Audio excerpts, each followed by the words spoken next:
What up, guys? The Bench Buddies are back with my MLB Week 19 power rankings.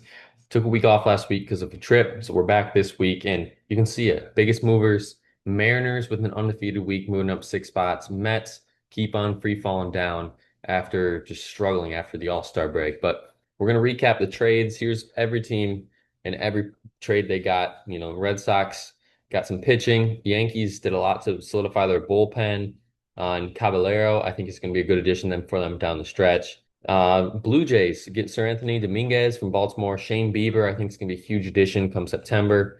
And Ty France and Louis Varland. The Tigers, mid pitching, but pitching is what they needed. So they assessed that and, did what they had to do. Houston get nothing too crazy, but I love the Jesus Sanchez and Carlos Correa there. It's old friends come back and maybe can vault that team over the top. Seattle gets Eugenio Suarez, the big winners at the deadline, and you can see it's already paying off for them. Then you have the NL here. Milwaukee didn't do too much, but this team doesn't really need too much because they are just on fire. Cincinnati gets Brian Hayes, which I'm surprised the Pirates traded him away because of all the control they have left, but it's a good addition for the Reds at low cost. The Mets add to their bullpen and get Mullins, but it's not working out for them right now.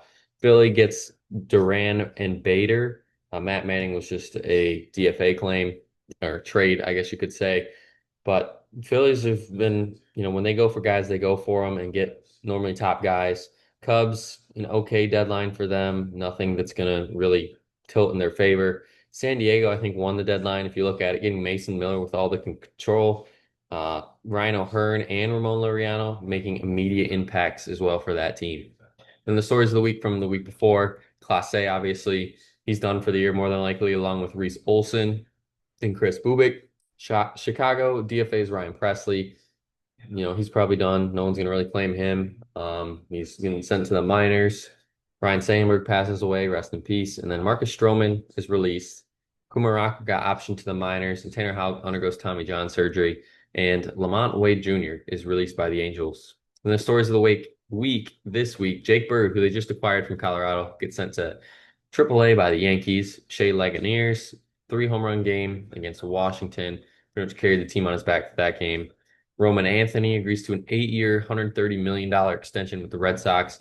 Great addition there for the Red Sox to keep him around long term.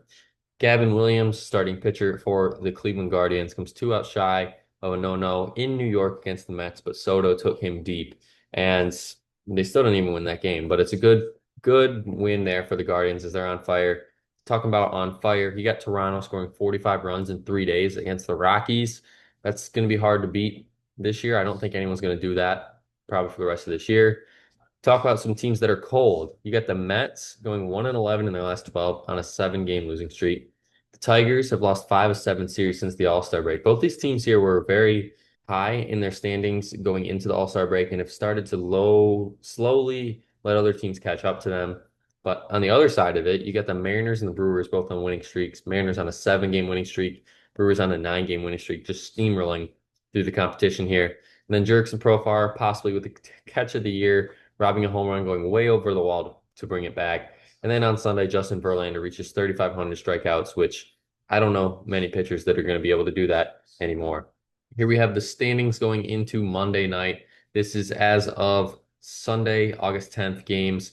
You'll probably see this as a few games have already started to finish up, but look at that on top there. You got the Blue Jays holding a 4-game lead over the Red Sox, not the Yankees. The Yankees just keep on free falling as they are 6 behind in the division. The Tigers still have a comfortable lead there, 6 ahead of the Guardians. Then the Astros and Mariners are making this interesting down the stretch. The Astros were starting to run away with it, but with the Mariners winning 6 in a row last week, really opens the door for them to possibly squeak their way atop this leaderboard come next week. Then we move over to the NL. The Phillies are starting to run away with that NL East with the Mets starting to slip. I know that they still have a series or two to be played, but the Phillies just look like they are more consistent at what they do, where the Mets are kind of relying on a few different things, and when they don't go their way, that team struggles, and you can see it recently. The Marlins, you can pretty much count them out now. After they were starting to get on fire, they kind of had a bad week, dropped them way down.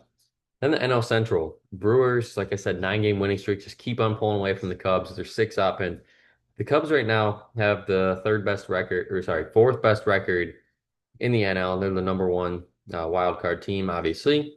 And move to the NL West.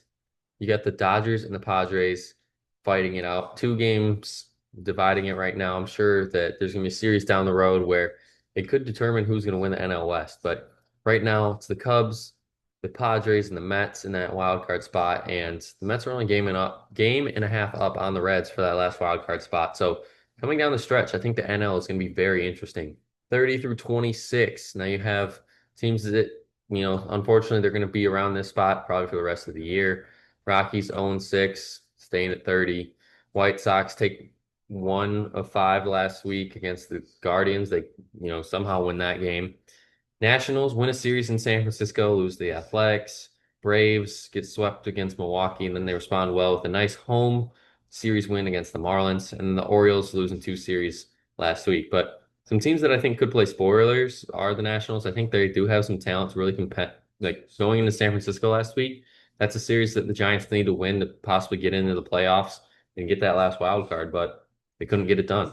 25 through 21, I think you have some teams here that are, a lot of these teams were sellers at the deadline. So they got some new faces up, called up from AAA, AA, some prospects up. And the team that's already benefiting from that is the Minnesota Twins. 4-2 last week, took 2 series wins over division opponents.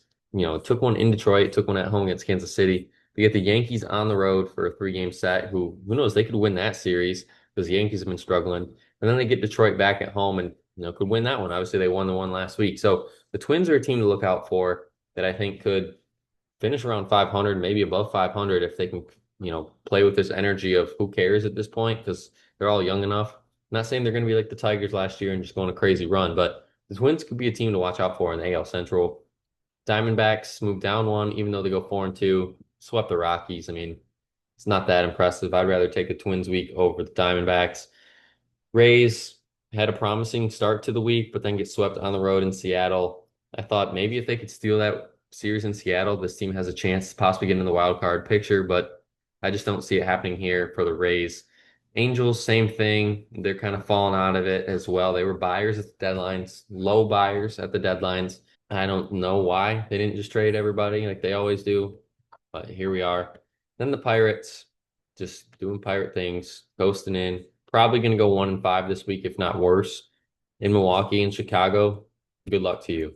16 through 20, and these teams are fringe teams looking at, possibly getting into the wild card besides the A's here. They're just playing some good baseball right now. Reds, Giants, right there in the wild card mix. Obviously, like I said, Reds are a game and a half out. Giants, I think, 4 back from the wild card. So, it's still anyone's race. That means the Marlins are, I think, 5.5 out, if that's my math is correct there. Royals, unfortunately, bad week for them, puts them right back under 500.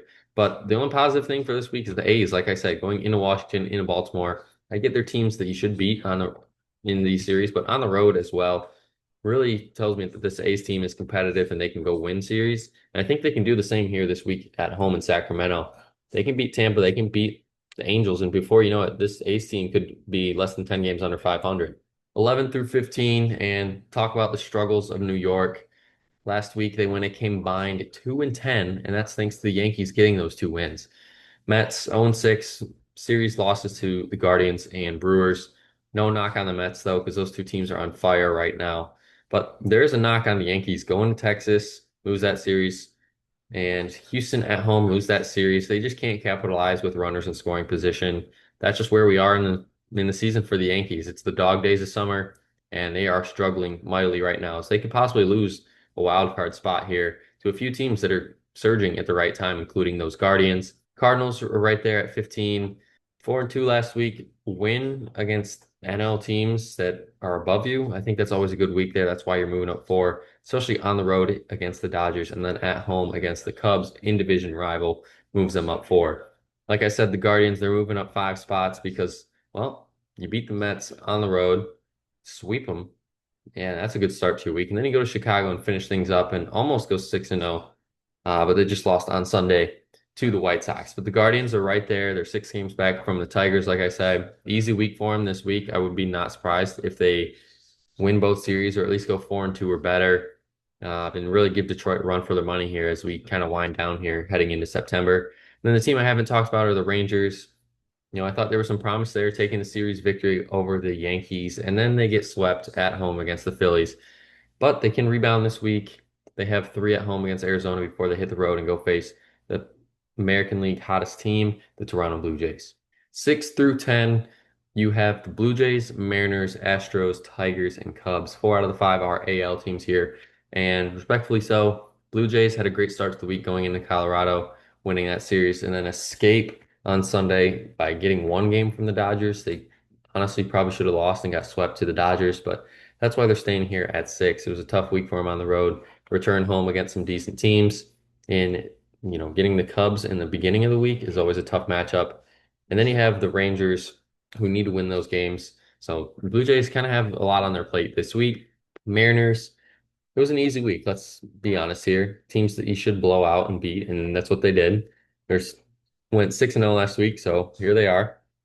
They're above the Astros, I get it, but the Astros are ahead of them by half game in the standings, so it is what it is. But look at that schedule and who they play this week. The Mariners go into Baltimore and into New York, and New York's obviously struggling. Baltimore is down below.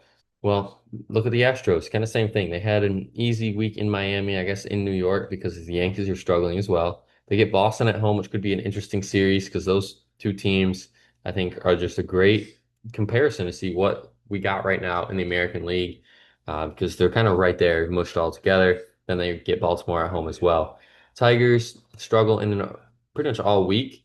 Uh, should have won the series against the Twins, but just can't find ways to help themselves in the bullpen aspect. They find better ways to win against the Angels, but they need to go into Chicago and sweep them to really give the Tigers fans and everybody some confidence moving forward. And then Minnesota, they're definitely going to go into Minnesota, hopefully taking that series to really get some revenge for their previous series earlier in the week last week. Then the Cubs at 10, 2-4 last week. Bad week for the NL Central, at least for the Cubs, because you got to beat your division rivals to really pull away from them, especially the Cardinals and the Reds, because both those teams are kind of catching up on the Cubs. And we didn't really think that would happen probably a month and a half ago. But here we are, the Cubs still in prime position to make the playoffs, but they can't be having these slip ups here every other week. And who knows? This is a Cubs team where, like I said, they'll slip up this week and then the next week they go into Toronto, sweep them, take 2 or 3 from Pittsburgh, and then they're moving right back up the standings. This Cubs team has been very inconsistent as of late, and I think that's cause for concern as we enter September. 1 through 5, no changes. I don't think there should be any changes after the weeks we had last week. Brewers are clearly number one after going 6-0, like I said, 9-game winning streak, and wouldn't be shocked if they get it to 12 going into that Cincinnati series because they play Pittsburgh at home. Padres go 4-2, beat the Diamondbacks on the road, and then beat the Red Sox at home in a series. I think it's a tall tale. Like I said, these two teams play each other, Dodgers and Padres. 3 in LA this weekend. Must tune in to that because who knows? Let's say Padres go in there, sweep the Dodgers.